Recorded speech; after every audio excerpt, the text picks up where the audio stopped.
ఏమైంది? ఏం చేస్తాను? తీసుకోదానువా?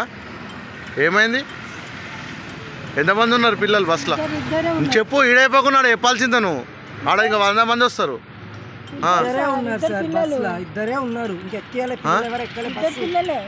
ఇప్పుడే స్టార్ట్ వాళ్ళని ఎక్కించుకొని వస్తున్నాం. తాగినాడు డ్రైవర్? ఇక ఆయన తాగున్నాడా మంచిగా నాకు తెలియదు. ఆయన స్కూల్ నుంచే బస్సు తీసుకొని వచ్చి నేను కొంచెం ఇంకొకరికి వచ్చినాక ఎక్కువ రఫ్గా నడిపిండా బస్సు? చాలా స్పీడ్గా నడిపిండా? ఇంతకుముందు కూడా ఒకసారి చేసిండు ఈయననే కదా? వచ్చింది అది ఎందుకంటే అది అయిపోయిన తర్వాత నేను వచ్చిన. సరే. ఏం పేరు ఆయన పేరు? డ్రైవర్ పేరు? ఒక్క నిమిషం. నాకు తెలుసు, ఆయన అడుగుతున్నా. నేను చెప్తా. తెలిసి కూడా అడుగుతున్నా. తెలుసు కదా, ఇక్కడ ప్రిన్సిపల్ నేను చేసా కదా, నేను తెలుసు.